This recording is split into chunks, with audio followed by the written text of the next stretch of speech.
Hey everybody, welcome to Brick Vault, and today I am going to be doing a sort of complete overview of all 5 of the Han Solo sets, at least the Han Solo sets from sort of the system line. So I'm not doing the buildable figs or the brickheads. These are just the 5 main sets that came out for just the playing around. And very quickly I'm going to be going through sort of the part to price ratio. What do you think is maybe the best bang for the buck for these sets? And also just kind of what I like the most out of the build style, anything that particularly stuck out in a cool way or maybe even a bad way. So anyways, this is going to be sort of my complete overview of what these sets really kind of entail. So let's just start small and go big. The first set is the Imperial Patrol Battle Pack. This is included, usually the battle packs don't necessarily follow something that's within the direct universe of maybe the show or the movie that it's trying to portray, but this time that speeder, I believe, does exist within the movie, so it's kind of cool that you get an actual vehicle that came out within the franchise and not like a little turret or something. So that's kind of nice. This set was $15, 17 euro or 13 pounds, which puts this at the highest part to price ratio compared to the rest. It's not necessarily supposed to be compared to the rest of the sets. I don't think at the same tier level. Battle packs are always a bit more expensive for part to price, and that's because you're focusing on getting a lot of minifigures instead. And just in general, the price of battle packs has been going up a bit. So this is definitely the most overpriced set. Though I do like the fact that the vehicle that you get, this little Imperial Patrol Speeder, is something that does appear in the movie. Often battle pack sets just have some kind of turret or something, but that's something that comes in the movie, so it feels like a little bit more complete, and it kind of does make it feel like it's a little bit more closely related to the rest of the Han Solo sets. It kind of fits in the universe just a little bit more because the build, I think, is just a little bit more appropriate. Decent enough minifigs, but definitely highest part to price ratio. Now moving on to the Han Solo Landspeeder. This is in fact the cheapest in terms of part to price ratio. It only comes with 2 minifigs, but they're both pretty good quality. That's Han Solo and Mira, as well as one of the Corellian Hounds. And the build itself for the speeder, I like a lot. I personally like that both sides are sort of asymmetric. That giant spoiler in the back is a little bit wonky, but it feels very Star Wars-y. I do get sort of that vibe, a similar vibe to Luke's Landspeeder with this set, so that's kind of a lot of fun. And there is sort of a detachable sort of hood, which is fun.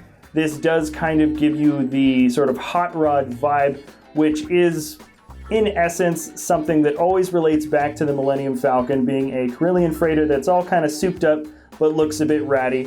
You know, it's a really fast thing. So this is something that I believe is sort of along the same lines, which is it doesn't look like it could mob. It doesn't look like it could drive really fast and outrun maybe a larger speeder, but I have a feeling there's something a little bit extra under the hood. In fact, you can take the hood off and mess around with the engine. So there is kind of a hot rod feel to this, and that's kind of a fun aspect. It is the cheapest set. I do think the dark blue looks good, and often when it comes to a sort of wave release, usually one of the smaller sets ends up being my favorite, and this is certainly a contender for the entire line. Now, I have to say, when we move on to the next build, this is some of my favorite internal building. This is Moloch Landspeeder, and it's pretty awesome, but I have to say it is probably one of the ugliest looking ships from this entire wave. This too has a really good part to price ratio, similar to the Han's Landspeeder, almost exactly the same. It is 464 parts, sells for 45 pounds, $40 or 50 euros. So definitely in the States at least, it's got a nearly equivalent part to price ratio as Han's Landspeeder. And it comes once again with 2 minifigs. This time it's Moloch and Rebolt, the guy with the whip, and 2 Corellian Hounds. There's some interesting aspects to it. The main thing about this build that I like is that there's just so many good, well-placed play features. There are some nice shooting functions that we've got, and the Corellian Hound little cage there works well, as well as the cockpit that we've got in the back. So there's just some really good features all around to that set. Unfortunately, I just don't think it actually is just a aesthetically good looking vehicle. I have a feeling it's going to be ugly in the movie, and you know, the ugliness kind of translates over into the set. I think it was captured quite well. The accuracy of it was just, it doesn't look particularly cool. I have a feeling both of these sets though, the Han's Landspeeder and Moloch's Landspeeder, you know, I have a feeling they're going to be either racing or fighting. These two are definitely going to be interacting. So these two sets, I'm glad that they're both the cheapest in terms of part to price. So these, I have a feeling these two characters and these two characters are going to be having sort of a duel or a back and forth. So these kind of go together as a pair. And personally, I think Han's Landspeeder looks the coolest, but there is a lot of really fun internal build design stuff. And I think this is probably the best, or at least most efficiently designed vehicle from the entire wave. Now this, I would say, is the most anticipated, most looked forward to set from the wave, just because it is an Imperial TIE Fighter. We haven't gotten an update for this set in a really, really long time, and I think for the most part the designers did a pretty good job getting this into a really sort of modern looking play style version of the TIE Fighter. I think it's been updated quite well. The wing attachment points on the inside for the build itself is really, really strong. The build for the cockpit and the arms is great. You can handle this MOC extremely roughly. They made it to be very, very, very swooshable, minus the fact, of course, those spring-loaded shots stick out a bit in the back, and you know, if you've got them loaded and you're flying around with it, there's a pretty good chance you might accidentally shoot it. But I mean, unloaded, you can be about as rough with this rough with this set as you could be with any other playset. That being said, it does have the highest part to price ratio, not including the battle pack, but once again, I don't really think that counts so much. In terms of the main sets that aren't really battle pack minifigure oriented, this definitely is the highest part to price ratio. It is 519 pieces altogether, sells for £65, $70 or €70. Now, part of me says, okay, it's a little bit high, or it's a bit high really, because of the larger pieces. We've got a lot of larger plate pieces that make up the wings, and that is a factor. I mean, the actual weight and size of the pieces is a factor, and it also comes with 4 very unique and very high quality minifigs. So yeah, that too is also a little bit of a factor. It certainly is highest part to price ratio. Not saying it's entirely unjustified, but there definitely is a factor. Now, this is my new favorite Stormtrooper minifig. This guy is awesome. It's called the MinBan Stormtrooper. Really cool looking. I love the sort of sand green tone that we have on the armor for these guys. That's Han Solo, and I can't remember the name of that guy. Tobias Beckett. But you can see that the armor is sand green, and that's looks like it's almost iron oxide. Funny thing about this is that the pilot, very good fig. In fact, the pilot is almost always the coolest figure when it comes to a spaceship or a fighter set, but the pilot is actually kind of the most boring figure in this set. This is one of the best sets for minifigs, and I mean, putting sort of a new top tier for my favorite Stormtrooper, that definitely goes a long way. I really like the look of this guy. There's the new printed bit of raincoat. That cape is actually a raincoat bit that's got some nice printing to show a hood and some ruffles in the back. So yeah, that's cool. The minifigs for this one are awesome. They're not very colorful, you know, it's a very gray set, but I think there's definitely some really strong aspects to it. But once again, most expensive, rightfully so. Everybody's been waiting for the classic original trilogy TIE Fighter to get updated properly, so here it is, and of course you are going to be paying for it. Now, when it comes to the last set, we've got our Kessel Run Millennium Falcon. This is the set that leaked very early, and everybody saw what the new Falcon was going to look like, and there was a lot of mixed feelings.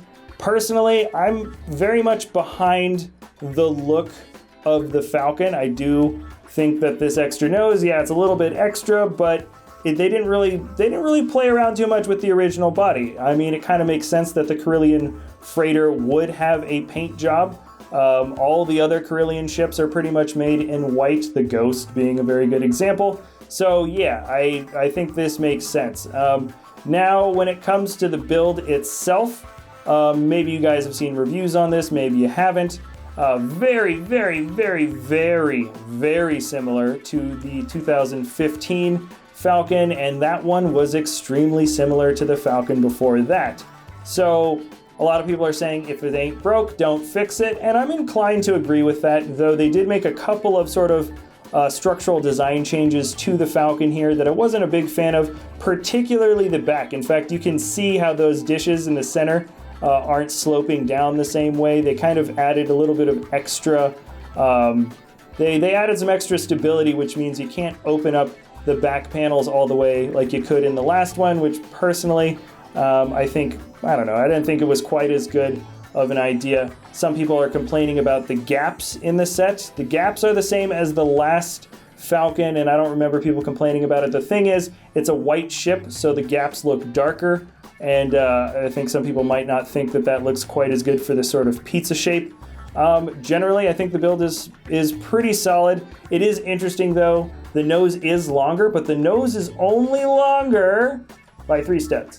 Only longer by 3 studs. What they did is they actually shortened the main bit of the fork compared to the last set, and then when they added the extra length, it only made up for the already shortened bit of the fork. So that was not quite as cool. Personally, I think it should have been a little bit longer. I think it makes a little bit more sense for it to be longer, but for whatever reason, the designers decided to go against that. But the dish piece is good. The general detailing that we have on the ship is fine. It's good. Some people I have heard say that they don't like that little gap there. It doesn't bother me. In fact, you can't really hardly notice it compared to just sort of the general gaps that are included in the ship. Pretty solid build. And then when it comes down to the minifigs, I'm very, very, very happy with some. Han and Chewie are, of course, you want to get Han and Chewie. I think the detailing for both of them are fine and good. Ki-Ra's pretty good. New ponytail hairpiece that's soft, which I kind of like. But there's some really interesting looking characters. He doesn't even have a name. He's just like an operations droid. Really cool. He's a protocol droid that doesn't have really a face, almost like a Cyclops protocol droid. Lando's cape is amazing. There's that new bit of blue printing. There's a new sort of printing style on capes in general for this particular wave of sets, which we haven't seen before on minifigs, but that is kind of always the case when it comes to Star Wars waves, and they want to try out a new type of piece or a new type of thing to do for a minifig. We actually see it first within Star Wars sets, and that is to be said, or that can also be said about the way this particular fig was built, and one or two others in this wave. It is the Quay Tulsite. Yeah, Quay Tulsite. New sort of cloth piece that makes up the legs. It's the kind of new skirt piece that's used. Quay Tulsite has it, as well as Moloch. So Moloch looks pretty good. It's a new type of piece that they are using to replace those old slope pieces, which would always accidentally break off on you if you put the minifig down onto any studs. So that's kind of nice. But yeah, in general, good looking guys. Even that this is essentially an astromech droid with legs. There's an interesting sort of build for him there. So yeah, I would say the minifigs are good, and the part to price ratio on this is a little bit high, not too crazy. Once again, it's not nearly as high compared to the TIE Fighter. What this set is, it's 1,414 pieces, 150 pounds, $170 or 170 euro. Not too far off from what the 2015 set was, so there's really no surprises there. And honestly, I'm not really surprised about the TIE Fighter being particularly high for the part to price ratio. So when it comes to final thoughts for this particular wave, I have to say it's pretty strong. I wasn't expecting it, but I think the minifigure game for this entire wave was really good. I didn't really mention it before, but these troopers are really fun. I think they're really good. We've got, it's interesting, there's an Imperial Emigration Officer as well as a Imperial Recruitment Officer, which we haven't gotten before, so that's kind of cool. And these guys are the Imperial Patrol Troopers. Great combination. They're pretty similar to the rest of them. And yeah, so just in general though, the quality of all of these figs that come out. They all have great printing. Almost all of them have printing that go onto their legs, which is cool. Just a small detail, like when you compare them maybe to some of the superhero sets that came out for Infinity Wars, for example. Not nearly as much time or effort really went into designing sort of the awesomeness of this. These guys are definitely on a slightly better level than what we get for most of the waves that have come out, at least for 2018. I'd say this is the strongest wave of minifigs that we've gotten so far. In terms of the quality of the build, even the small speeder is actually built quite nice. Han Solo speeder is awesome. Moloch, even though it's ugly, is probably one of the best designed internally sets that I've seen in a long time. And this is designed for playability, playability, playability. You really can be rough with this TIE Fighter. Of course, once again, minus those spring-loaded shots accidentally shooting you. Now, the build for the Falcon, believe it or not, it was something I was a little bit more disappointed with, just because the very few creative changes that the designers decided to go with on the set, I didn't think were quite as strong. So once again, that reinforced back bit, I think, would have been better if you could still open up the entire back of the Falcon, and them shortening the nose to lengthen it again, I also thought not quite as good, but ultimately 99% of this design is pretty much the same as the last one, and the last one was good, and it's the same as almost the last one before that, so very much a if it ain't broke, don't fix it sort of scenario. But yeah, I have a hard time sort of saying which one would be my favorite. It really just kind of depends on what you want. I mean, the new Falcon is so eye-catching, especially compared to seeing all of them together, because it's like gray and black, gray, black and brown, very dark blue, more gray and black, and then boom, just like huge white set. So that really does kind of stick out, and it's, you know, it's the flagship of the wave. Obviously, it's the new Falcon. But in terms of just kind of like a fun, casual, cool set to have, I would say Han Solo's Landspeeder probably sticks out to me a little bit more. It's easy to get the minifigs in and out. There's this kind of drag race sort of feel to it. And the feel for the speeder itself just feels a little bit more classic Star Wars-y than maybe Moloch Speeder or some of the other vehicles that I've just kind of seen from the trailers. So anyways, yeah, I honestly say this is a pretty solid wave, though. I was really happy for just kind of the quality of the builds and the quality of the figs.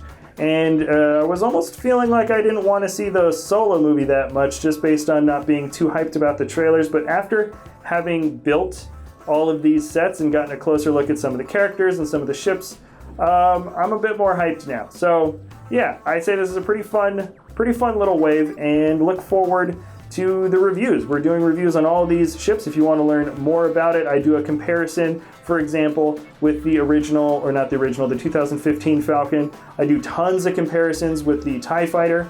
And yeah, so there's a little bit more detail, and I go in a little bit more in depth with these individual sets if you want to watch those reviews. But anyways, that's my opinion. That's what I think about this latest wave. Tell me what you think is your favorite set from the wave. I have a feeling a lot of people are going to like the Han Solo Landspeeder and probably the TIE Fighter, even though, you know, once again, very high part-to-price ratio. Okay, I think I'm going on quite a bit. So anyways, that's it for my review. Thanks a lot for watching, everybody. Remember, if you enjoy our content, you can always like or subscribe. And we also have a web store, www.brickvault.toys, where we sell some mocks. Okay, that's it. Thanks a lot for watching, everybody, and we'll see you next time at Brick Vault.